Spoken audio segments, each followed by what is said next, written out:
자, 선택 시리즈 그 17번째 시간 이어갑니다. 선택 시리즈 그 17번째 시간, 우리가 어떤 가치와 신앙의 그런 의미를 붙들고 살아가야 될지를 명확하게 한 주제씩 한 주만에 살피고 있습니다. 자, 오늘 주신 본문의 말씀 가지고 Good to Great, Good to Great라는 제목으로 하나님 말씀 주신 것 들어가고요.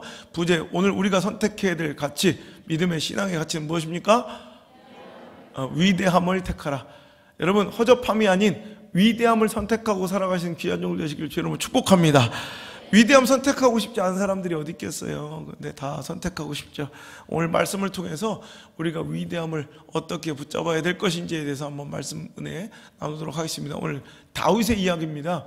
하나님을 위하여 헌신하고 충성하며 목숨 걸고 일해왔던 다윗이 오히려 그에 합당한 은혜와 축복과 인정과 칭찬, 훈장이 아닌 오히려 사울 왕의 시기와 질투로 도망자의 신세로 전락해버린 아주 그냥 비참한 순간의 다윗의 이야기입니다.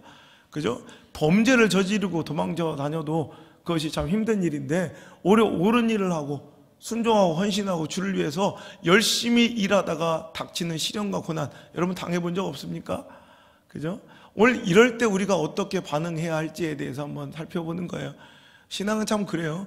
그러니까 헌신하고 노력한 대로, 여러분 뭐 희생하고 뭐 헌신한 대로 다른 공동체, 다른 사회 조직에서는 그러면 내 기득권이 세지고 발언권이 세지고 내 지분이 많아져요. 근데 교회는 그렇지 않아요. 헌신할수록, 희생할수록 낮아져야 되고 입 다물어야 되고 겸손해야 돼요. 그게 신앙이에요. 믿습니까? 왜 다툼과 갈등이 일어나요? 오늘도 헌신한다고 나대니까 그래요. 내가 일한다고 내세우니까 그래. 오늘 여러분, 하나님의 일은 그렇게 하는 거 아니에요. 일을 하면서도 억울한 게 당연한 거고, 여러분 손해보는 게 당연한 거고, 양보하는 게 당연한 거예요. 양보하지 못하는 하나님의 일, 이건 잘못된 거예요. 헌신하지 못하는, 손해보지 못하는 하나님의 일, 이건 잘못된 거예요. 오늘도 일하시면서 여러분 다윗처럼 이런 경우를 만날 때에도 하나님의 일을 여러분 잘 붙들고 오늘도 지혜롭게 행할 수 있는 자들 되셔야지, 내 뜻대로, 그죠? 내가 일한 만큼 다 주장하고 내가 헌신한 만큼 다 인정받고 훈장받고 박수받고 환호받으려 일하면 안 된다. 이건 하나님의 뜻이 아니라는 거예요. 여러분, 하나님의 명예를 실추시키고 하나님의 영광을 조롱하는 골리앗과 맞서 싸울 상대가 한 명도 없을 때, 그는 목숨 걸고 하나님의 영광을 위하여 그에게 도전하여 그를 죽인 일밖에 없어요. 그러면 하나님 위해서 하나님의 영광됨을 위해서 목숨 걸고 싸우고 헌신했으면 그로 인하여 칭찬과 영광과 명예만 얻어야 될 것 같은데, 오히려 왕 사울의 시기와 질투를 사가지고 그는 정처 없는 도망자가 된 거예요. 여러분, 지금 현대적으로 이렇게 평온하고 풍족하고 이렇게 익명성이 이렇게 보장되고 또 이렇게 많은 이런 안전한 사회 보장 이런 제도 안에서도 도망자의 신세가 얼마나 힘듭니까? 오죽하면 죄를 짓고 도망자도 공소시효라는 게 있잖아요. 지금은 뭐 없어졌지만 살인을 저질러도 얼마 전까지만 해도 15년만 도망쳐 다니면 15년 하루 지나서 파출소 앞에서 내가 사람을 죽였어 얘기를 해도 안 잡아갔다니까. 지금 법이 개정됐어요. 그 이후에 죽인 사람들 그러면 안 돼? 혹시나 해서 하는 얘기요. 목사님 그래도 됐네, 그래서 잡혀가지 말고. 여러분 얼마나 그랬으면, 여러분 도망자의 신세까지도 그 15년의 시간을 형벌로 인정해 주는 거예요. 그 정도로 도망자의 신세는 처참하고 비루한 거예요. 그런데 다윗은 죄를 짓고 범죄하여 도망친 것도 아니라, 오히려 잘못해서 도망친 것도 아니라 뭐예요? 오히려 하나님께 헌신하고 일하면서 당하는 고난, 아픔. 그래서 처절하게 비참하게 도망자의 신세를 이어가고 있어요. 뭐가 가장 힘들었을까? 여러분, 안전을 보장받지 못하고 먹을 것도 없고 이런 가난과 고통도 힘들었겠지만, 저는 가장 힘든 게 가족을 만나지 못하는 힘듦이 가장 어려웠을 것 같아요. 제가 이제 햇수로 7년째더라고요. 이제 집회 사역 나간 게 이제 조금 있으면 만으로도 꽉 차서 이제 6년이 되는 거, 벌써 시간이니까. 엊그제도 김문훈 목사님 만나가지고, 목사 참 대단해. 이렇게까지 뜰 줄은 몰랐다고 그러면서, 목사 대단해. 그래서 얼마나 됐지? 그래서 벌써 7년째네. 그랬더니 벌써 그렇게 됐냐고 막 이렇게 놀라시더라고요. 진짜 세월이 얼마나 훅 지나가는지. 그런데 그때 이제 집회를 하고 막 사람들에게 알려진 이런 강사들만의 고충들을 서로 얘기하는데, 이게 누구나 똑같아요. 이게 막 주목받고 환호받고 막 가는 데마다 막 이렇게 이거 굉장히 좋을 것만 같은데, 그리고 이제 어느 순간 이제 공황장애 같은 것이 한 번씩 오고 와요. 김 목사님도 그것 때문에 되게 힘드셨고 막 속 깊은 얘기를 해주시더라고. 안 목사도 잘 이겨내야 된다고. 저도 그런 순간이 여러 번 왔거든요. 근데 막 진짜 너무너무 힘들어요. 그러니까 이게 한 3, 4년 지나니까 우울증 같은 게 딱 옵디다. 그러니까 주일날 이렇게 나가서, 어제도 가기 싫어가지고 뭐 3시까지 달력만 보고, 스케줄표만 언제 쉴 수 있나, 그리고 나가기 싫어가지고 막 어떻게 하면 어떻게 캔슬될 데 없을까 막 이런 막 솔직히 막 이래요. 나가기 싫어가지고. 오늘 같은 날은 진짜 너무너무 오늘 대구하고 이제 안산에 가는데 막 너무 싫은 거예요. 주일날 이렇게 2부 예배만 드리고 나와서 전국팔 돌다가 토요일날 그래도 하루씩은 꼭 와서 가족들 만나고 사랑하는 성도들, 그래서 제가 토요일날 보면 밤새도록 왔는데도 되게 행복해 보이는 게 느껴지죠. 막 노는 감겨도 그때가 너무 행복한 거예요.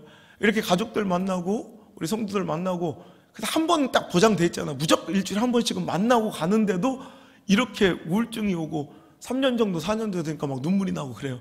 그냥 누구나 그래요 다. 그런데 여러분, 다윗은 지금 정처 없이 언제 가족을 만날지도 모르는 이런 절망적인 상황 속에서 도망쳐 다니니 얼마나 힘겨웠을까. 그런 다윗에게 실로 오랜만에 단비 같은 기쁨 소식, 오랜만에 발을 쭉 뻗고 살 수 있는 행복한 시간이 온 거예요. 자, 1절의 말씀 볼까요? 1절 읽겠습니다. 시작. 다윗이 그곳을 떠나 아둘람굴로 도망하며 그의 형제와 아버지의 온 집이 듣고 그리로 내려가서, 자, 드디어 오랜만에 도망자의 신세로 떠돌아다니면서 가족을 못 만났던 다윗이 부모 형제를 만나게 된 기쁨, 얼마나 행복했을까. 여러분 그렇잖아요, 그죠? 신혼 시절에, 지금은 아니에요, 신혼 시절에 남편이 출장 갔다 일주일 만에만 돌아와도 굉장히 기쁘잖아요. 지금 말고 옛날 잘 생각해 보세요. 옛날에 우리 아들내미가 여러분 몇 년도 아니에요. 군대 갔다가 2년 동안 한 번도 못 만나는 것도 아니잖아요. 그 몇 달 만에 휴가만 나와도 너무 반갑고 행복하잖아요. 물론 말년 때는 아니에요. 치영아, 너 네 얘기하는 거 아니야? 오해하지 마라. 괜히 오랜만에. 쟤도 솔직히 말하면 좀 덜 반가워. 이제 좀 질리려고 그래. 근데 초창기 때는 그렇잖아요. 막 나갔다 막 오면, 우리 오늘 다영이도 이제 이번 달 말에 온다고 그러더라고요. 그러니까 이렇게 첫 주가 나고 막 그러면 겁나 반가운 거예요, 막. 근데 여러분 몇 달 만에, 몇 년 만에 가족을 상봉하게 됐으니 다윗이 얼마나 행복했을까. 막 그 기쁨의 광경이 막 생각나지 않아요, 눈에. 거기다가 또 다윗은 지금 도망자로 홀로 막 그냥 두렵게 도망쳐 다니다가 그에게 세력이 생기기 시작했어요. 2절 말씀 한번 읽어볼까요? 2절 읽겠습니다. 시작.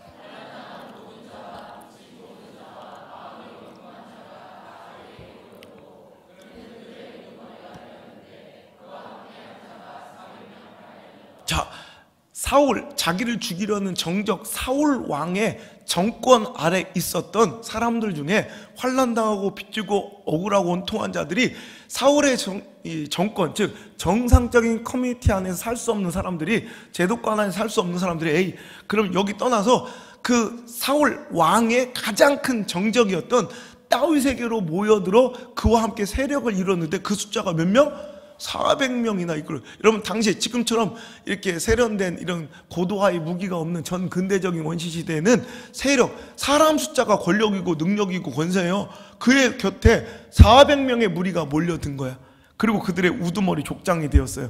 이것만 해도 꽤 안정적이죠. 행복해요, 안정적이에요. 거기다가 또 사울은, 자기를 죽이려고는 원수 사울은 아무리 힘이 강성하고 대단해봤자 어느 나라의 왕이에요? 이스라엘의 왕이고 유다의 그 지경 안에서만 그 권력이 통하지, 아무리 대통령이라고 문재인 대통령이 뭐 다른 미국 가가지고 명령하면 그게 명령 이루어져요? 아니죠. 그러니까 사울왕, 나를 죽이라는 사울왕의 통치권이 미치고 있는 유다 땅을 떠나 모압이라는 나라에 망명을 신청한 거예요. 내가 지금 왕 사울에게 이렇게 쫓겨다니 당신이 나를 좀 걷어줬으면 좋겠습니다. 정치적 망명을 했더니 모압 왕이 그들을 받아들여 준 거예요. 그래서 자 3절 4절 읽겠습니다. 시작. 다윗이 거기서 모압 미스베로 가서 모압 왕에게 이르되 하나님이 나를 위하여 어떻게 하실지를 내가 알기까지 나의 부모가 나와서 당신들과 함께 하기를 청하나이다 하고 부모를 인도하여 모압 왕 앞에 나갔더니 그들은 다윗이 요새에 있을 동안에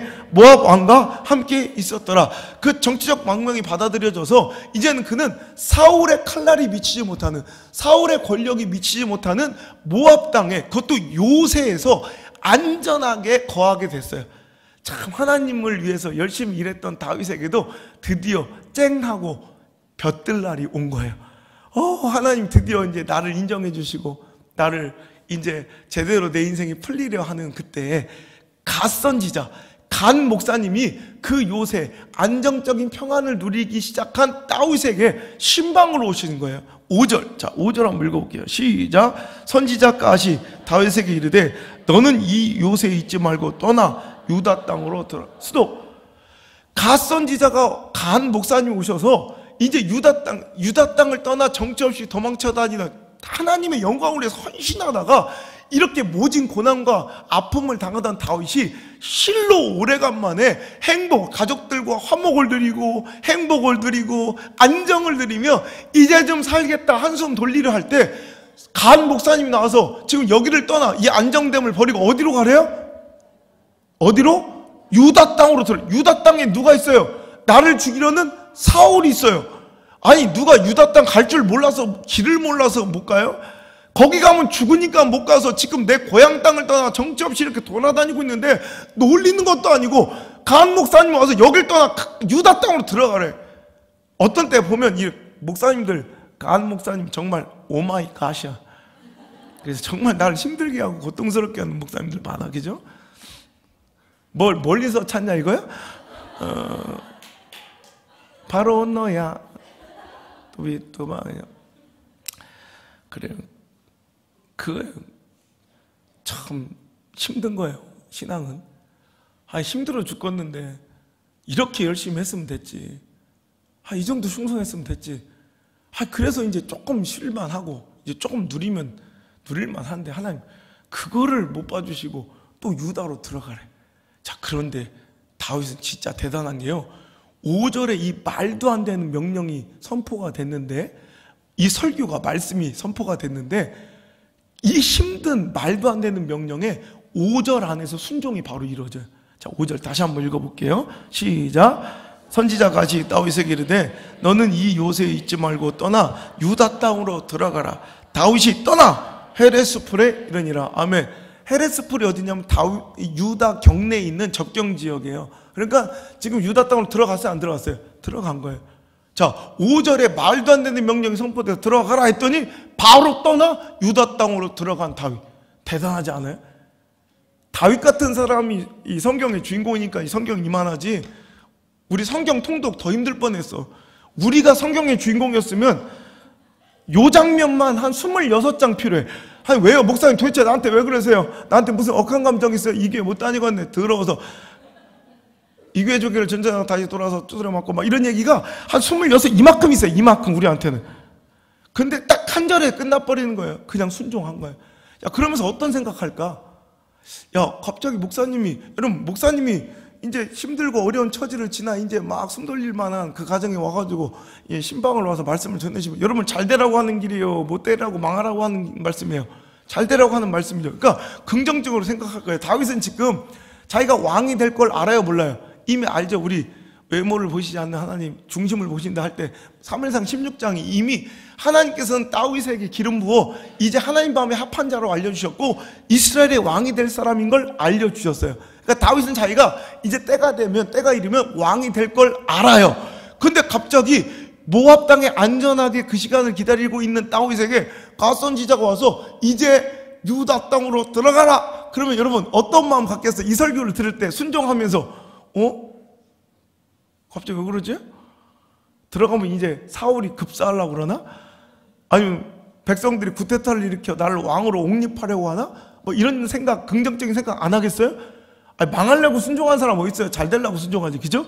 이런 마음으로 순종했을 것 같아요. 그래서 더벅더벅 그 말씀에 순종해서 이 유다 땅으로 들어갔더니 어떤 일이 벌어졌느냐. 23장 1절에 23장 1절 시작.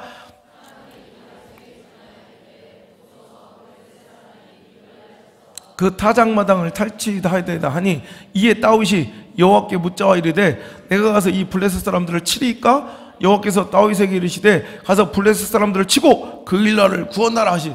보세요. 이제 하나님의 이 말도 안 되는, 목사님의 말도 안 되는 말씀에 순종해서 유다 땅으로 힘겹게 들어왔어요. 하지만 그들의 행동과 삶은 굉장히 부자연스럽고 제한적인 거예요. 왜?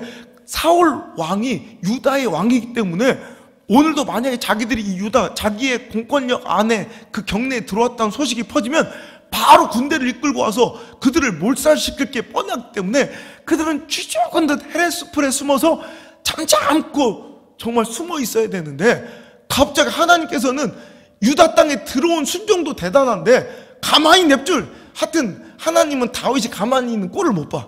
갑자기 전쟁을 명령하는 거예요.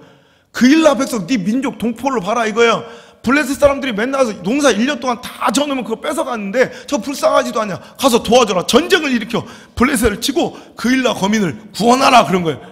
여러분 이거 말이 되는 거예요? 지금 전쟁은 소동이고 큰 소요가 일어나는 거예요. 전쟁을 아무리 은밀하게 해도 여러분 소리가 안 나고 소요가 일어나지 않을 수가 없어요. 전쟁을 하는데, 칼싸움 하는데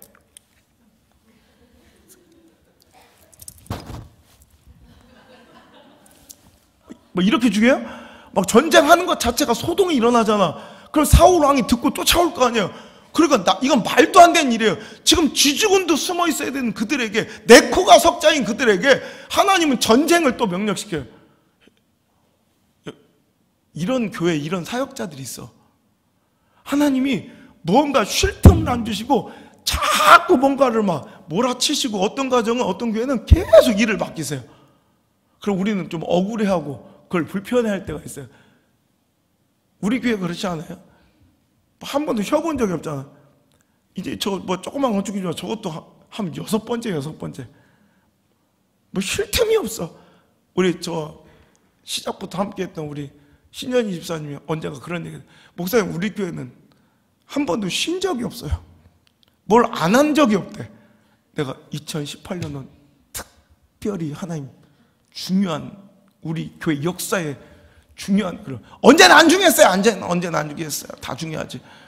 우리 안 중요했던 때가 없고 매번 뭘 안 할 때가 없어. 계속. 그러니까 오죽했으면 이거 5번째 요구 할 때도 하나님 내가 오죽해서 울면서 그랬을까? 하나님 내가 안 한다는 것도 아니고 3년만 쉽시다 그랬어요. 3년만. 그리고 내가 멋지게 해드릴게요. 어떻게 건축을 2년에 한 번씩 합니까? 3년만 쉬고 내가 5년 뒤에 멋지게 해드릴게요. 이렇게 했더니 하나님 허락을 안 하시고 몰아치시더라고요. 근데 대번 부하들이 반역과 봉기가 일어나요. 왜? 이건 말도 안 되는 상황이니까. 지금 유다 땅에 못 살아서 도망쳐 온 사람들이 유다까지 들어온 것도 지금 위험하고 두려워 죽겠는데, 갑자기 목숨 걸고 전쟁을 나가자는 장군님의 말씀에 그들은 봉기를 일으켜요. 3절 시작. 다윗의 사람들이 그에게 이르되 보소서 우리가 유다에 있기도 두렵거든 하물며 그일라에 가서 블레셋 사람들의 군대를 치는 일이 있게 한지라. 지금 네코가 석자인데 우리가 저기서 조용히 쥐죽은 듯 있어도 될까 말까 하는데 누구를 구원하러 갑니까? 무슨 전쟁을 일으킨단 말입니까? 이제 막 전체가 다 반대를 했어요. 하지만 4절에 다윗이 하나님께 다시 한번 즉 기도하자 하나님 뜻은 분명 그래도 나가서 구원하라. 모든 사람들이 다 반대하는데도, 다윗은 혼자 독자적, 그냥 하나님과의 뜻을, 기도의 결과 응답을 가지고 무조건 밀어붙여요. 우리 교회처럼, 우리 교회 건축적 뭐 가잖아요. 다 반대해도 하나님의 뜻이면 가는 거예요. 그래서 결국 하나님께서 5절에 승리를 주셨다 뭐 이런 얘기예요. 자, 그런데 여기서 그렇게 해서 이제 기쁨을 누리는 것도 잠시, 뭔가 우리가 목숨을 걸고 구원해준 이 그일라 사람들의 눈빛이 싸해. 느낌이란 게 있잖아요. 뭔가 이것도 이상해, 느낌, 분위기가. 그랬더니 다윗이 하나님께 기도해서 물어보는 거예요. 하나님 이것도 좀 이상합니다, 분위기가. 혹시 이것들이 우리를 배신하고 우리가 목숨 걸고 구해줬더니 혹시 이것들이 우리를 사울한테 넘기는 거 아니겠습니까? 물어보면 12절. 자, 읽어볼게요. 12절 시작. 사울의 손에 넘기겠나이까 하니 여호와께서 이르시되 그들이 너를 맞아, 너 배신당했어. 그들이 너를 사울한테 팔아 넘길 거야. 이야, 여러분 어찌 보면 이게 신앙 아니에요? 사역하다 보면요, 제일 편하게 살려면 손님처럼 교회 다니면 돼요. 그냥 깊이 발 담그지 말고 일하지도 말고 헌신하지도 말고 그냥 까짝까짝 다니면 항상 손님 대접받고 왕처럼 대접받으며 뭐 이렇게, 여러분 밥 먹을 때 줄 오래 쓸 필요도 없어. 그런 것들은 막 대가리 하이패스를 붙인 쪽 이렇게 하면 다 차려주고 그래.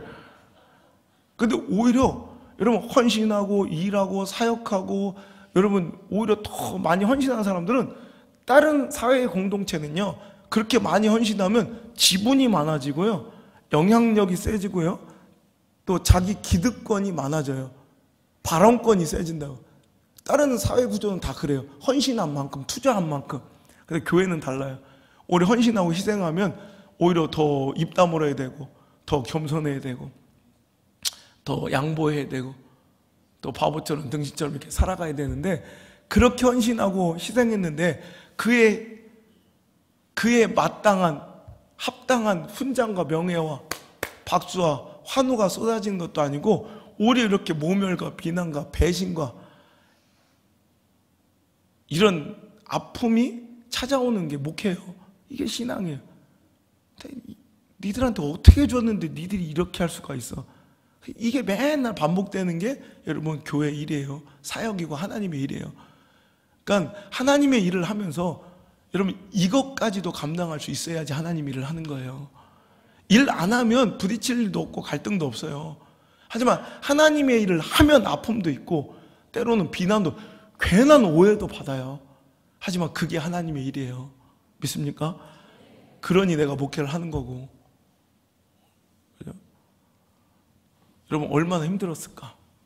나는 여러분 궁금하지 않아요? 왜 하나님을 위해서 일하면 꽃길만 걷게 하셔야지 왜 이렇게 우리를 아프게 하시고 힘들게 하시고 비난받게 하시고 배신당하게 하시고 가슴 아프게 하실까? 여러분 궁금하지 않아요? 이것만 우리는 기억하면 돼요.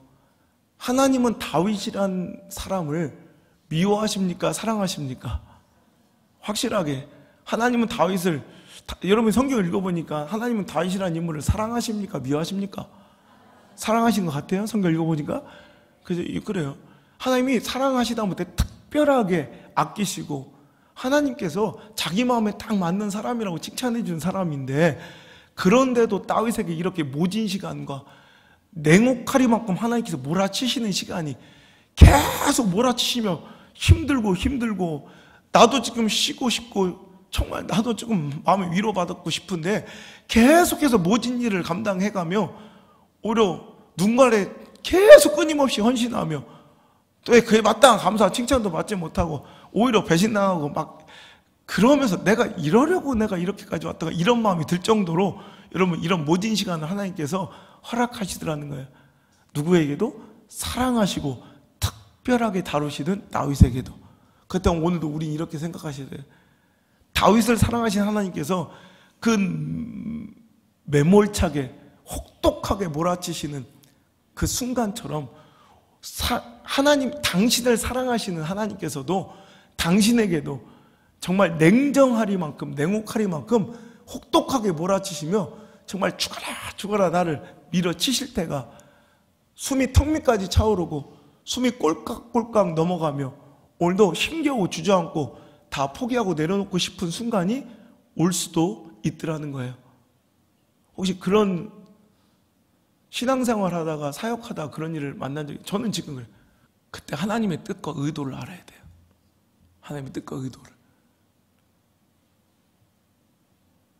그거를 견뎌내고 감당하는 게 목회고 신앙생활이에요.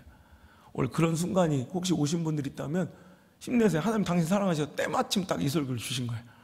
이 설교 때문에 다시 일어날 수 있는 힘이 되길 바라고 소망의 통로가 활짝 열리길 바라고. 오늘 또 그렇지 않은 분들 있어요. 난 좀 괜찮은데? 난 뭐 별로 뭐 딱히 이런 분들도 있을 줄 압니다. 이런 것들은 잘 들으세요. 내가 예언합니다. 이제 곧 옵니다. 곧 올 겁니다. 이제 그때를 이길 수 있는 힘과 능력의 말씀으로 오늘 이 말씀을 사용하기를 주님을 축복합니다. 자, 오늘 그렇게 사랑하신 다윗에게 혹독하게 내몰아치시며 쉴 틈을 안 주시고 때로는 조롱받게 하시고 뭐 오히려 욕먹게 하시고 힘들게 하시고 배신당하게 하시는 하나님, 그 하나님의 의도가 무엇일까요? 첫 번째로 그래야 당신이 성장하기 때문입니다. 그래야 당신. 여러분 2018년도에는 우리 뒤에 있는 표처럼 어떻게 했으면 좋겠어요? Keep going. 계속해서 전진했으면 좋겠어요. 멈추지 말고 주저앉지 말고 뒤돌아보지 말고 Keep going. 전진하신 인생 되시길 주님 축복합니다. 여러분 신앙은 무조건 전진이에요. 정지도 없고 후퇴도 없어요. 정지와 후퇴는 죽은 거예요. 여러분 전진하셔야 돼요. 그죠? 후퇴 자체가 죽어요. 우리는 믿음의 정진을 이뤄요. 너 정진이제. 맞아. 정진이가 온 날 우리는 믿음의 정진을 꿈꾸고 결단해야 된다. Keep going. 힘들어도 가야 돼. 전진해야 돼. 억울해도 가야 돼. 전진해야 돼. 아파도 가야 돼. 전진해야 돼. 독감 걸려도 가야 돼. 전진해야 돼. 쉬고 싶어도 가야 돼. 전진해야 돼. 이유가 없어요. 무조건 전진하지 않으면 죽는 거예요. 여러분 우리 2018년도에는 내 한계 속에 머무는 인생 되길 원하세요? 한계를 뛰어넘는 인생 되길 원하세요? 여러분 복은 그냥 여기서 만족하실래요? 아니면 한계를 뛰어넘었으면 좋겠어요? 축복의 한계를 뛰어넘길 바라고, 영성의 한계도 뛰어넘길 바라고, 은혜의 한계도 뛰어넘길 바라고, 여러분 영적으로 다 커지는 한 해가 되기를 주 여러분 축원합니다. 그냥 몸만 커지지 말고 머리만 커지지 말고 영이 커졌으면 좋겠습니다. 자, 그러려면 우리가 한계를 돌파하고 싶으시죠? 자, 오늘 한계를 뛰어넘고 돌파하길 원한다고 다 얘기를 해요. 이걸 누가 부정해요? 다 하고 싶지. 여러분 그럼 봅시다. 한계를 뛰어넘고 싶다? 그럼 여기에는 뭐가 전제로 깔려있냐면 한계를 만나야 된다는 거예요. 한계를 부딪혀 봐야 된다는 거예요. 많은 사람들이 저한테 호소하고 막 불평하고 저한테 막 원망해요. 목사님, 전 이게 한계예요. 전 한계에 도달했어요. 한계에 부딪혔단 말이에요. 왜 저를 한계까지 몰아가서 이래? 네가 한계를 돌파하고 싶다며. 한계를 뛰어넘고 싶다며. 아니 한계를 뛰어넘으려면 전제가 무엇이 전제가? 한계까지 나와야 한계를 뛰어넘을 수 있는 거예요. 그렇잖아요 여러분. 한계를 돌파하려면 한계까지 나와야 돌파하든 뛰어넘을 듯 할 거 아니에요. 우리는 한계를 뛰어넘고 싶다고 얘기를 하면서 소원하고 기도하면서 한계에 도달한 걸 싫어해요. 이러니 한계를 뛰어넘을 수가 없는 거예요. 일부 예배도 다른 교회 다니시다 오신 분이 있어요. 제가 그랬어요. 우리 교회는 뭐 다른 달콤한 어떤 약속 안 합니다. 딱 하나는 할 수 있어요. 뭐냐면 한계를 느끼게 해줄게요. 당신의 신앙의 영적 한계가 이 정도라는 걸 알려드릴게요. 거기서 뛰어넘든지 머물든지는 당신이 알아서 하시고 한계는 도달해 봐야 돼. 여러분 그거 알아요? 흙탕물도 가만히 냅두면 꽤 맑아 보인다? 흙탕물도 맑은 유리잔에 놓고 한 4시간, 5시간 그대로 두면 그 흙탕물이 침전돼서 꽤 맑은 물인 것처럼 보여요. 여러분 내 신앙이 굉장히 신실해 보이죠? 언제 진짜 신앙이 드러나요? 언제 내 믿음의 본질이 드러나요? 휘저어봐야 알아요. 공격당해봐야 알아요. 숨이 턱 밑까지 차올라봐야 알아요. 꼴깍꼴깍 숨이 넘어가봐야 알아요. 여러분 욕먹어봐야 알아요. 힘들어봐야 알아요. 핍박과 환난 당해보면 그 사람이 진짜가 드러나요. 휘저어보면 아니더라는 거예요. 여러분 믿음은 진실을 발견하는 거예요. 진실과 대면하는 거예요. 자꾸 상상하며 살지 말고 내 믿음의 진짜 모습을 말씀의 거울 앞에 확인해야 돼요. 때로는 그것이 두려울지라도 확인해야 돼요. 그래야 변화가 있다. 한계까지 나와 봐야 돼요. 한계까지 나와서 이제 그 한계를 뛰어넘을지 주저앉을지는 여러분이 결정하면 돼요.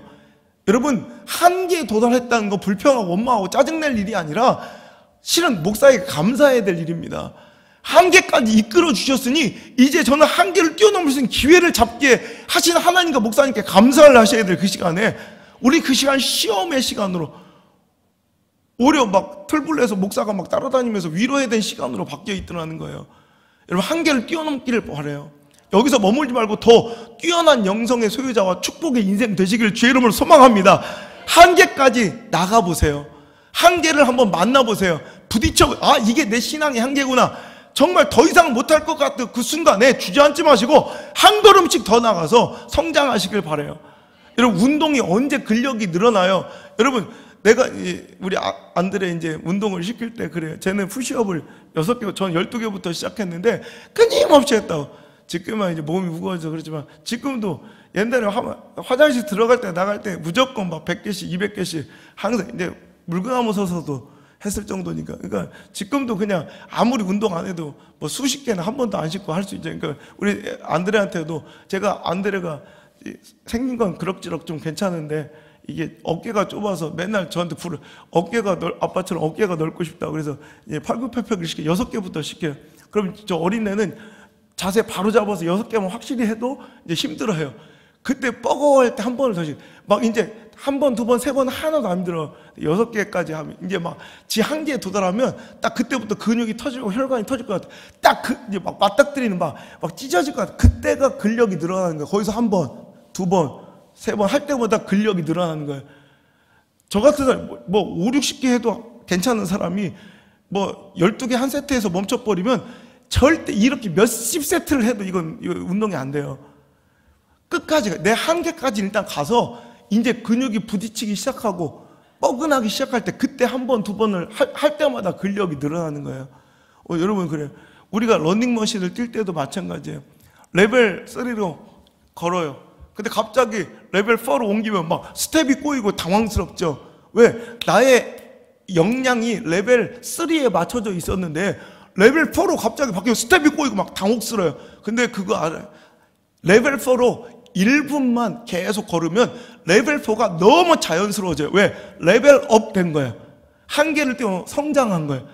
레벨 4가 어렵지 않아요. 그러니까 여러분, 처음에 그 당혹스러움, 그게 한계에 부딪히는 거예요. 그거를 이겨내야 돼요. 그래서 1년만, 여러분 좀 힘들고 지금 여기서 뭐 더 해야 되나 말해야 돼. 여러분, 거기서 무너지면 맨날 똑같은 인생 되는 거야. 맨날 다람쥐 쳇바퀴처럼. 알겠어요? 이걸 뛰어넘어야 돼. 그걸 버틸 수 있어야 돼. 그렇게 1년만 살아봐. 죽은 듯이 미친 듯이 1년만 살아봐. 그러면 정확한 이제 레벨 4가 전혀 1분만 레벨 4로 달라. 레벨 4가 전혀 어색하지 않아. 그럴 땐 레벨 5로 바꿔주면 또 당황스럽지, 미칠 것 같지, 혼란스럽지, 고통스럽지, 뛰어내리고 싶지. 아니야. 거의 1분만 달려봐. 그럼 레벨 5가 너무나도 자연스러워져. 그죠? 그래서 6, 7 다 가는 거예요. 나중에 뭐 레벨 11로 막 그냥 전력 질주를 해도 괜찮은데 인생이 돼 있는 것을 내가 발견하게 되는 거예요. 여러분, 평안한 이 삶은 실은 비극이에요. 자꾸 당혹스러움을 몇 번을 만나는지, 이게 축복의 개수거든. 당혹스러움을 만나봐야 돼. 그러니까 이 평온함, 어떤 사람들은 자기의 인생의 평온함을, 신앙의 평온함을, 여러분 그것을 되게 행복해하고 즐거워해요. 이건 비극이야, 비극. 하나님께서 5라는 레벨의 영성을 주셨는데, 5라는 물질의 축복을 주셨는데, 레벨 1의 헌신과 1의 영성으로 살아가면 힘들어요, 안 힘들어요? 하나도 안 힘들어요. 까짝까짝 사는 거야, 그냥 힘들어요. 마치 100개를 푸시업을 해야 팔이 뻐근해지는 사람이 10개 하고 마는 거예요. 그럼 하나도 힘들 것도 없어. 그럼 재밌지. 그럼 그 대신 성장이 없는 거예요. 부딪혀야 돼요. 이수연 옛날에 교회 다니면 힘들었어? 내 마음대로 사는데 뭘 힘들어, 그죠? 하나 힘들 게 없어. 한 번도 한계를 맞닥뜨리지 못했으니까. 내 꿀린 대로 사는데 뭐가 힘들어? 근데 이제 한계를, 힘들죠? 뭐 울어 또. 아이씨, 미안해. 힘들죠? 한계를 부딪히는 거야, 한계를. 그 개수가 많아진 인생이 돼야 돼요. 훈장처럼. 당혹스러웠던 그 순간에 그 기억들이 훈장처럼 많아지면 그게 레벨업 돼 성장한 거예요. 다윗도 그래요. 혼란스럽고 힘들었을 거예요. 하나님 도대체 왜 그러세요? 나를 미워하시나 싶었을 거예요. 하지만 하나님께 그를 혹독하게 계속 몰아가세요. 그죠? 오늘 다시 한번 봅시다. 자, 2절의 말씀에 그가 자 몇 명의 무리와 함께 있었어요? 확실하게 해야 돼. 나중에 딴소리 하면 안 되니까 몇 명? 자, 2절 말씀 다시 한번 큰 소리로 우리 나중에 정진이가 다른 말 할 수 있으니까 다시 한번 읽어보세요. 2절 자 읽겠습니다. 시작.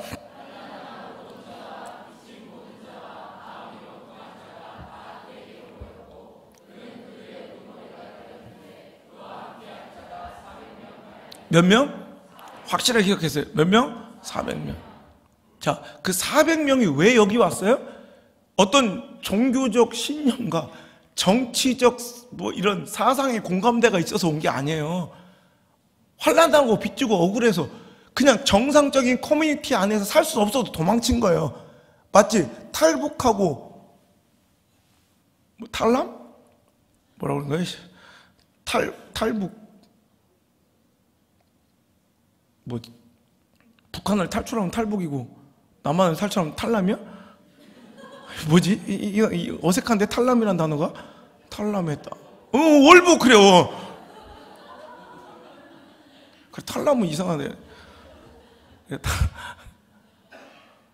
그래, 하여튼 오죽했으면 갖겠어요.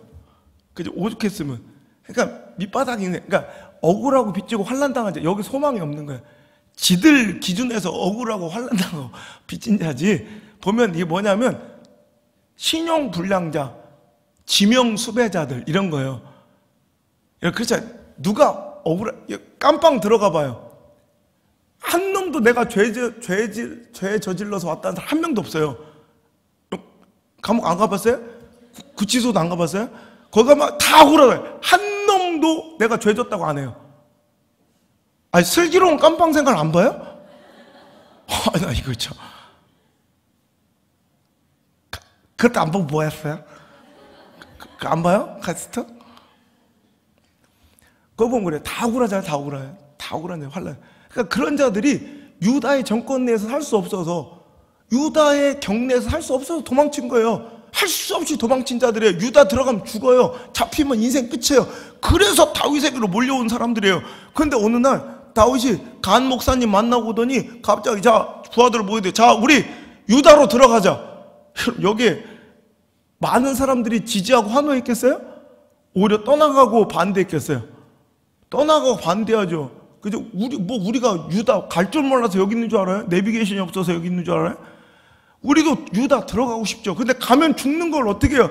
그래서 지금 유다를 도망쳐서 여기 있는 건데 유다로 유다에서 도망쳐서 얼마 전에 나왔는데 유다로 들어가자니 이거 완전 자살행위예요. 그러니까 막 얼마나 반대했겠어요. 그럼 여기서 떠나간 사람 있겠어요? 없겠어요? 400명 중에. 합리적인 추론이잖아요. 분명히 유다에서 못 살아서 도망쳤는데 유다로 들어가자는 말에 다 100% 동감할 수가 없죠. 떠나간 사람도 있겠지. 그죠? 합리적인 추론이라고. 근데 뭐 다른 대안이 없어 살 수 없이 끄덕끄덕 이제 다윗 쫓아왔다고 칩시다. 그랬더니 뭐 좋은 일이나 있을까? 쥐죽은 듯 숨어 있는데 갑자기 다윗 장군이 또 부하를 모으더니 이번엔 뭐 하재? 전쟁을 일으킨대. 여러분 이게 말이 돼요? 여기서 반대하는 사람 있겠어요? 없겠어요? 있죠. 아까 읽었잖아요. 3절 다시 한번 읽고 23장 3절. 자 시작. 다윗의 사람들이 그에게 이르되 보소서 우리가 유다에 있기도 두렵거든 하물며 그일라에 가서 블레셋 사람을 치는 일. 지금 반대하잖아요. 지금 대들고 있잖아요. 봉기를 이래. 지금 우리가 여기 가만히 있는 것도 쥐죽은 듯 숨어 있는 것도 지금 죽었는데 누구를 지금 내 코가 석자인데 누구를 살리란 말입니까? 말도 안 되는 소리 하지 말라고. 그들이 지금 다윗 장군님한테 대들고 있어요. 그런데 다윗 장군님은 모든 사람들이 민주적으로 다 반대하면 그래 400대 1 그럼 400쪽을 따라야 되는데 잠깐만 기다려. 또 기도하고 들어오더니 기도할 때 하나님의 뜻을 하나님께 응답받았어. 그러면서 그래도 가야 합니다. 그래. 여러분 그럼 여기서 하나님 응답이라 할 수 없죠. 갑시다. 이랬겠어요? 네가 김정은이냐 독재다 막 그러면서 맨날 네 마음대로만 하냐 뭐 이러지 않겠어요? 우리 교회처럼? 안 그래요? 그렇잖아요. 당연히 그러면 여러분 거기서도 이탈하고 떠나간 사람이 있겠어요, 없겠어요? 당연히 있죠. 그런데도 또 순종해서 일부 사람들이 전쟁에 참여했다 칩시다. 자, 전쟁에 다행히 크게 이겨서 승리했대요. 아무리 크게 이겨봤자 전 근대적인 원시적인 칼 들고 몽둥이 들고 이 창 들고 막대기 들고 싸우는 이 싸움에서 아무리 크게 이겨도 100대 0으로 이길 수 있어요? 아무래도 희생자와 피해자가 나요, 안 나요? 당연히 나죠. 아니, 부상자와 사상자가 당연히 나죠. 당연히 100대 0으로 이길 수는 없잖아요. 이겨도 희생자와 손실은 어느 정도 감내해야 되겠죠. 그럼 또 인원이 줄었겠네. 거기다가 또 지금 이렇게 힘들고 어려운 전쟁 이고 와서 기쁨도 잠시 갑자기 장군님이 야 암만 해도 이상하다. 우리가 목숨 걸고 생명 걸고 도와준 그일라 거민들이 우리를 배신해서 사울한테 우리를 넘기려고 한다. 도망치자. 이러면 그때 또 그렇지 않아도 안에 할 수 없이 그냥 독재처럼 다윗이 우리가 반대했는데 우리를 끝까지 이끌고 갔던 그 삶 속에 좋은 결과만 나와도 될까 말까 하는데 이런 결과가 나오면 또 부딪히고 반란을 일으킨 사람이 있겠어요, 없겠어요? 있죠, 당연히. 그거 봐요, 우리가 뭐라고 했습니까? 내 자식을 잃은 사람도 있었을 거고 내 친한 친구를 전우를 희생시킨 사람도 있을 것이에요. 우리 아버지를 전쟁터에서 잃은 사람도 있을 거라고. 우리가 이렇게 목숨 걸고 그렇지 않으면 우리가 하지 말자고 그랬잖아요. 골 줬으면 이게 뭡니까? 우리가 그렇게 반대할 때 안 했어야지. 이게 뭡니까? 우리를 위해서 이렇게 그들을 위해서 우리가 희생하고 헌신했는데 결과가 이게 뭡니까? 그러면서 난 이제 당신의 리더십을 신뢰하지 않아요. 떠나간 사람 있겠어요, 없겠어요? 당연히 있죠. 자, 그러면 처음에 몇 명이었어요? 400명이 갑자기 유다로 들어가실 때 막 반대를 했을 거고 전쟁하실 때 싫어했을 거고 그런데 또 기도하더니 또 그래도 끝까지 우기는 독재자 같은 다윗에게 또 반대했을 거고 전쟁 나가 죽은 사람도 있었을 것이고 또 거기서 그일라 거민이 배반할 때 거기 또 반대해서 막 싫어하는 사람도 있었을 것이고 그럼 그 400명이 막 이제 줄다 몇 명쯤 돼 있어야 돼요? 뭐 대충 300명? 어디서 들었어? 누구한테 들었어? 하여튼 내가 물어보기 전에 아는 척하다 걸리면 멱살 잡히는 줄 300 맞아요. 저 정도 돼. 할인은 몇 명 정도 됐을 것 같아요, 느낌이. 아니, 답이 없을 것 같아요. 후려치면 아무나 그냥 얘기하면 돼. 200명. 참고로 네 친구 나영이는 내가 세상 지금까지 모든 질문했던 사람들 중에 가장 부정적인 여자예요. 40명. 내가 처음 봤어, 저런 여자. 40명은 내가 처음 봐. 하다 처음 봤다. 하여튼 뭐 모르. 누구 우리 오집사님 몇 명 했을 것 같아? 400명이 줄다 이 정도 가면 이 정도 되면 몇 명 남았을 것 같아? 이제 떠나다 400명? 독특한 이들이 꼭 있어. 저렇게 1년에 한계를 한번 봐야지. 거품을 한번 물어봐야지 이제. 그죠? 우리 서연이는 장서연 너 몇 명 했을 까 300? 좋다. 300. 컨닝한 거 아니야? 저 양반도 온 지 1년밖에 안 된 양반이요. 컨닝할 걸 컨닝해야지. 대부분. 근데 이게 맞는 얘기예요. 우리 이성적으로 논리적으로 계산해 보세요. 논리적 이성적 계산. 그 400명이 이런 반대와 부딪힘에도 하나님이 막 몰아치시면 계속 손실이 나면 그 400명이 여러분 300명 되는 게 150명 되는 게 200명 되는 게 부정적인 40명 되는 게 이게 우리의 인간적 계산으로 맞는 거라고. 근데 여러분 이 400명이 어떻게 됐는가?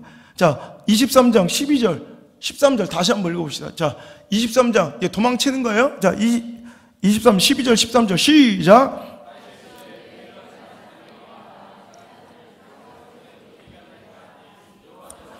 그들이 너를 넘기리라 하신지라 그의 사람 스톱. 몇 명이? 몇 명이? 아까 몇 명이었는데? 그 400명이 죽어라 내몰아치시고 이렇게 손실 보고 전쟁하고 순종하고 막 미친 듯이 아프고 깨지면 이 공동체는 400이 200대야 맞는 거고 300대야 맞는 거고 150대야 맞는 거고 40대야 맞는 건데 몇 명이 돼 있어요? 몇 명이? 할렐루야. 이게 바로 하나님의 역사예요. 우리 인간적 계산질로는 도저히 나오지 않는 공식, 하나님의 공식 가운데 여러분의 인생이 대입되기를 주의 이름으로 축원합니다.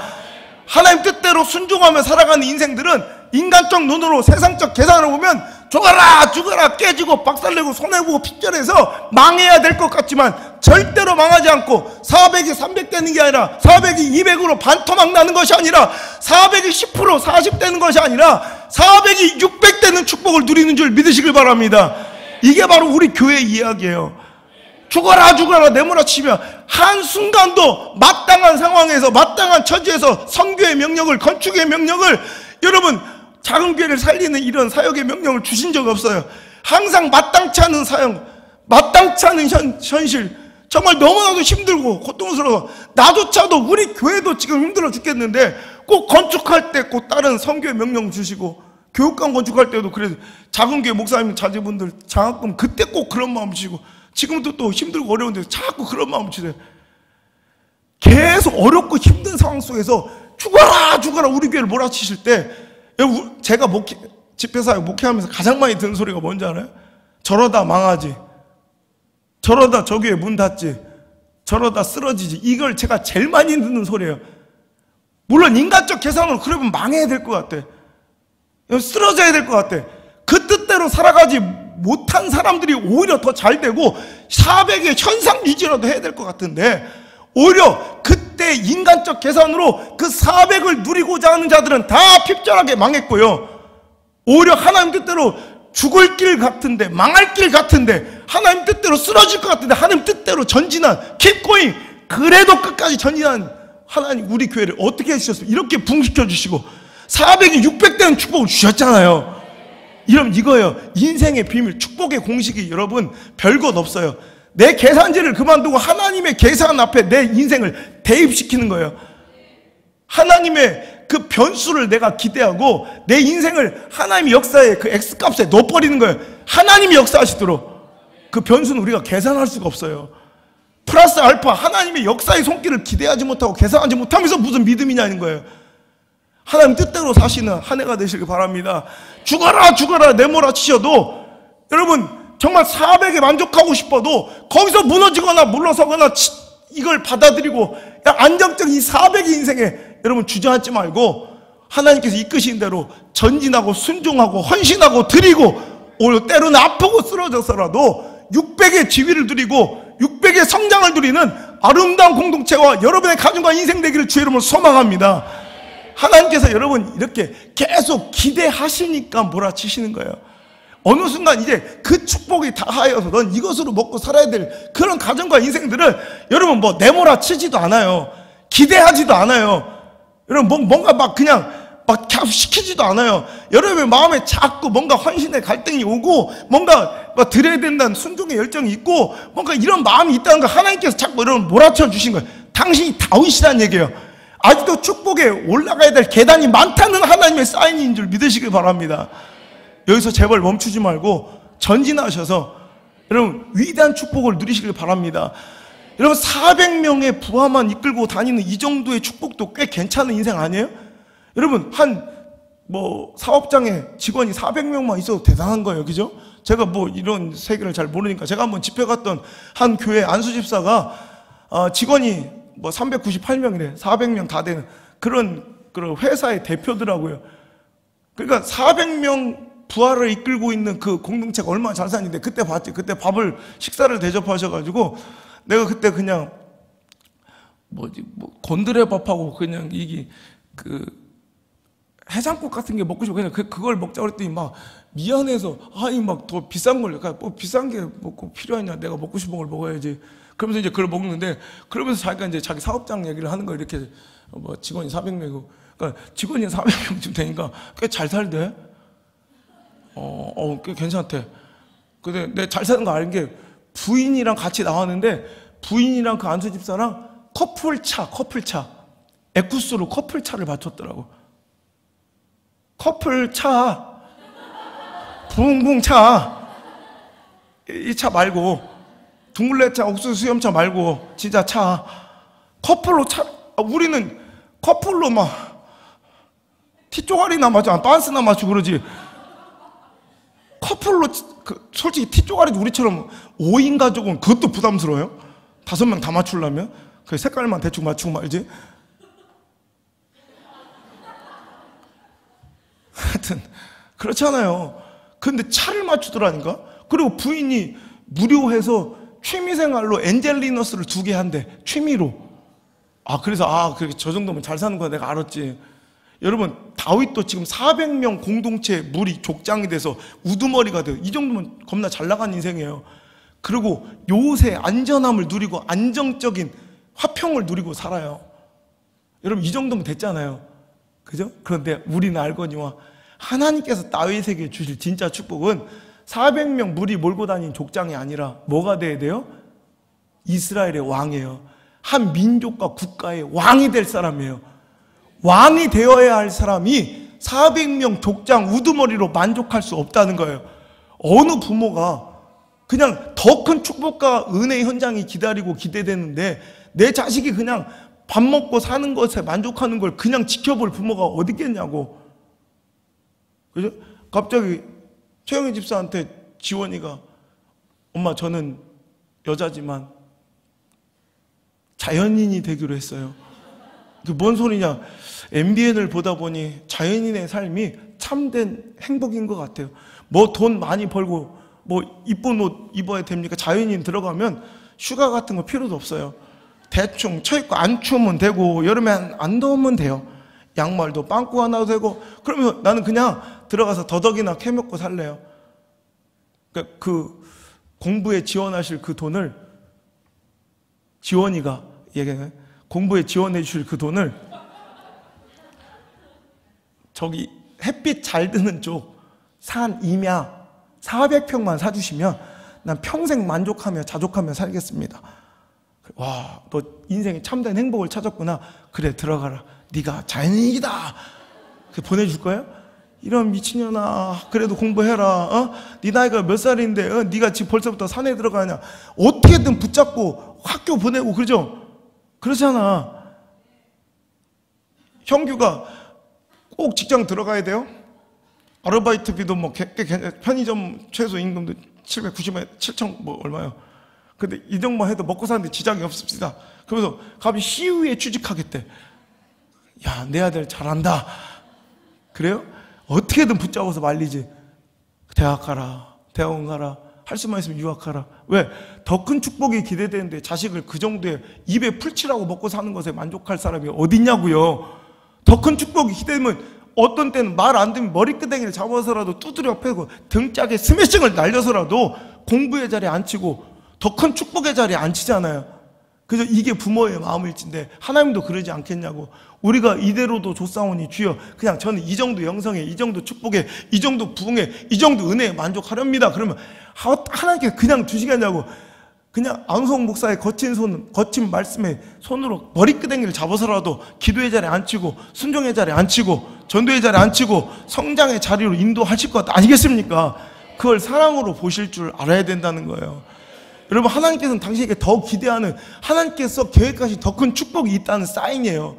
한계를 부딪히게 하시고 자꾸 몰아치시고 뭔가를 시키신다는 건 하나님의 역사가 당신 삶 속에서 아직도 흥황하게 일어나고 있다는 사실이에요. 여러분, 그걸 붙드시는 인생 되셨으면 좋겠어요. 만족한 인생이 아니라 여러분 더 아름다운. 오늘 말씀의 제목이 뭐예요? 그래서 내가 영어 제목을 나도 왜 자꾸 그럴 줄 알았어. 하긴 남창에서는 1시 이전에는 영어를 쓰면 안 된다고 제가 들었어요. 하지만 한 번만 그 법칙을 깨고 한번 영어의 제목을 읽어봅시다. 시작. Good to great. 뭐라고요? Good to great. 그러니까 굿에서 great. 그러니까 세계적인 경영학자, 제가 자주 인용하죠. 설교 시간에. 짐 콜린스 아시죠? 짐 콜린스가 쓴 경영학 책이에요. 그래서 우리나라 말로는 좋은 기업에서 위대한 기업으로라는 제목으로 번역되어 나오는 책이에요. 근데 이 책 제목이에요. Good to Great. 우리가 굿에서 Great로 나아가자라는 지향점을 얘기한 건데, 그래서 제가 많이 설교 시간에 이용했지만 가장 멋진 그 Good to Great라는 이 짐 콜린스의 책 가운데 가장 멋진 명언 한 줄. Good is the enemy of the great. Good is the enemy of the great. 굿은 is the enemy, 뭐야? 적이래, 적. 누구의? Of the great. 위대함의 적이래.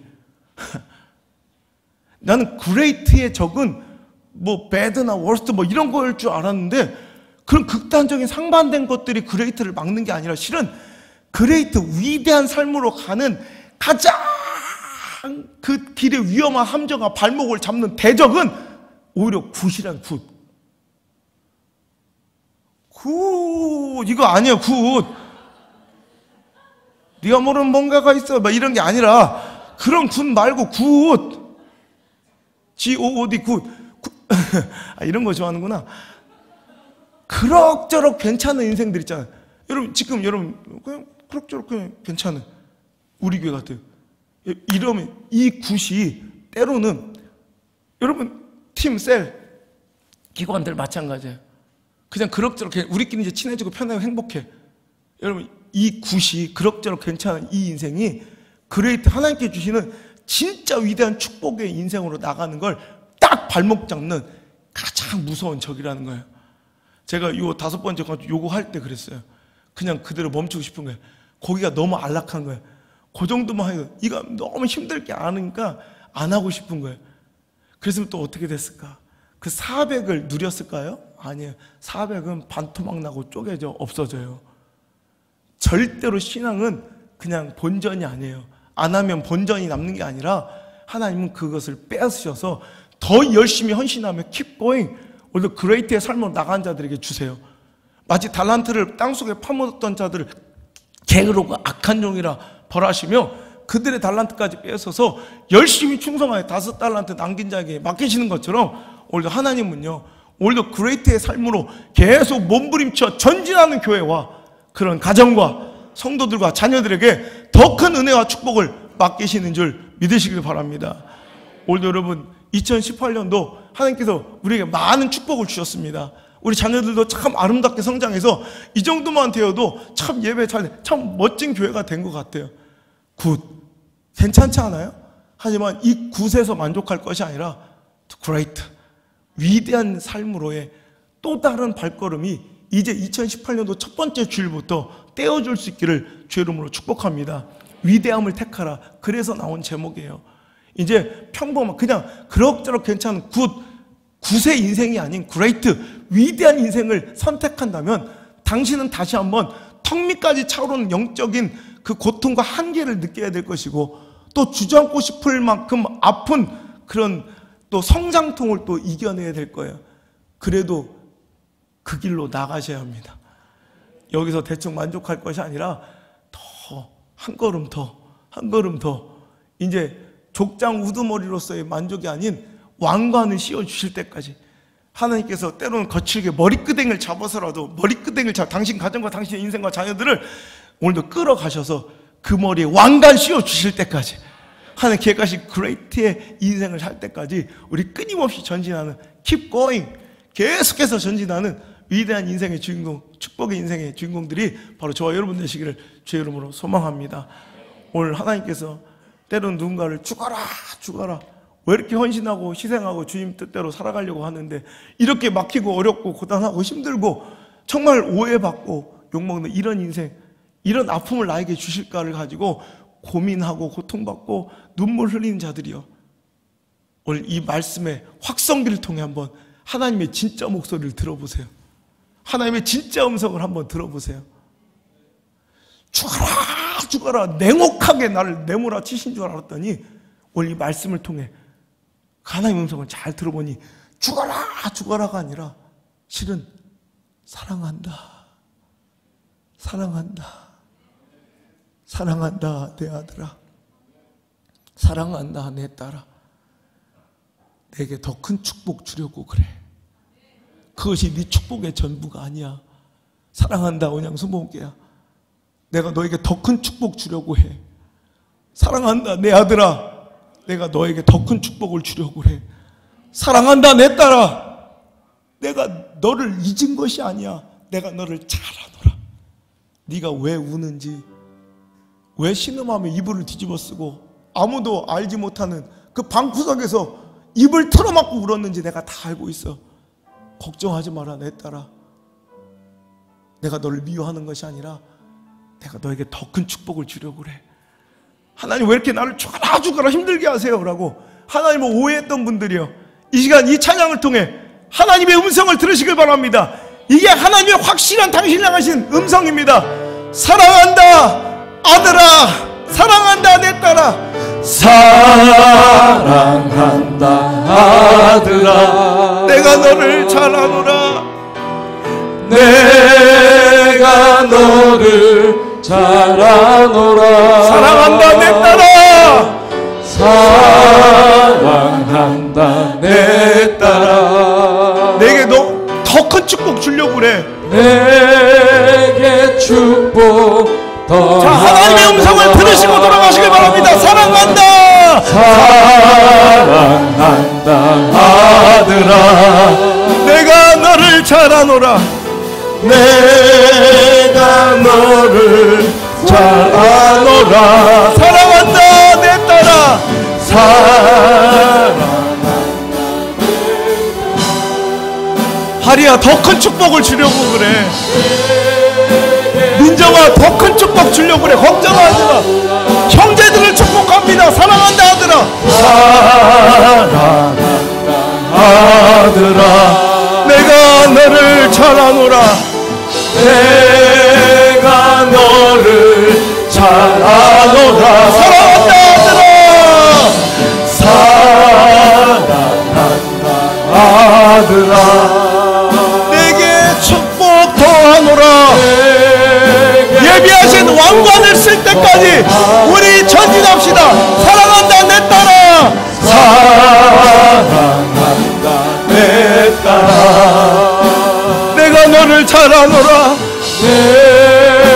내가 얼마나 아픈지, 내가 왜 눈물 흘리며 아파하는지. 하지만 사랑하는 내 딸아, 걱정하지 말아라. 내가 너에게 더 큰 축복을 예비해 놓았다. 내게 축복 다시 한번 사랑한다 내 딸아,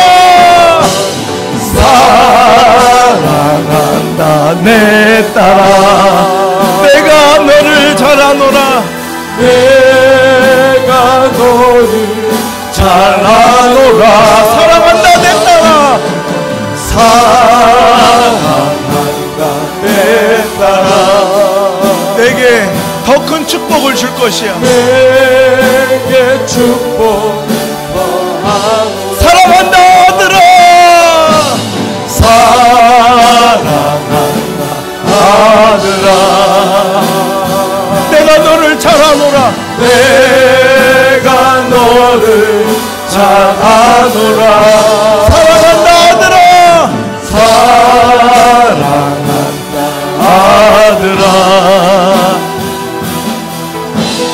내게 축복 더하노라. 마지막으로 사랑한다 아들아, 사랑한다 아들아, 내가 너를 잘 알아, 내가 너를 잘 알아. 사랑한다 내 딸아, 사랑한다 내 딸아,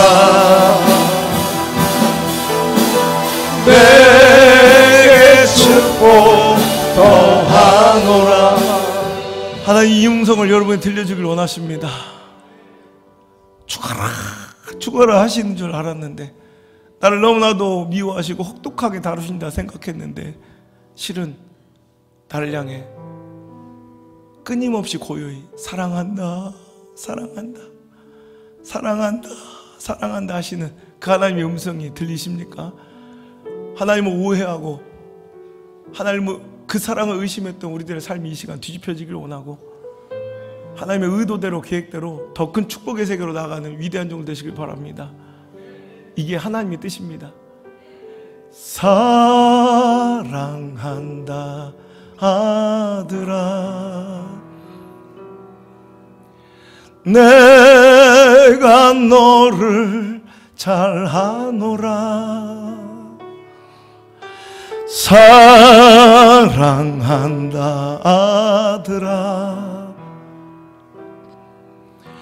내게 축복 더하노라, 사랑한다 내 딸아, 내가 너를 잘 알아, 내가 너를 잘 아노라. 사랑한다 내 딸아, 내게 축복 더하노라. 하나님의 그 사랑을 의심하지 않게 하옵소서. 오늘도 이 말씀이 저들의 귀에 쩌렁쩌렁 하나님의 진실된 음성으로 들려지게 도와주옵소서. 죽어라 죽어라, 정말 힘들게 나를 몰아치시며 죽어라 죽어라 하신 줄 알았는데 실은 나를 향해 끊임없이 외치시는 사랑한다 사랑한다 내 아들아, 사랑한다 사랑한다 내 딸아 하시는 하나님의 그 음성을 듣고 돌아가는 아름다운 저들 가정 위에 복의 복을 내리셔서 2018년도 그레이트의 인생을 살게 도와주옵소서. 그럭저럭 괜찮은 9세 인생에 만족하지 않게 하시고 400명 족장 우두머리에 만족지 않게 하시고 냉혹하고 정말 몰아치시는 하나님의 말씀에도 순종하고 keep going, 끝까지 전진하여 마침내 그레이트 위대한 축복의 왕관을 쓰는 아름다운 사랑하는 우리 백성들 다 될 수 있도록 역사하여 주옵소서. 이제는 우리에게 십자가의 은혜를 허락하신 예수님의 은혜와 독생자 아들까지 허락하신 하나님의 사랑과 우리를 한 번도 그 관심의 눈에서 떨어뜨리지 않으신 보혜사 성령 하나님의 역사가 2018년도를 살아가며 오늘도 그레이트를 지향하여 구세자를 과감하게 버릴 것을 결단하고 순종의 길로 나오기 시작한 아름다운 성도들의 발걸음 위에, 저들의 가정과 생업의 현장 위에, 저들의 아름다운 믿음의 도전 위에, 이겨내야 될 성장통의 현장 위에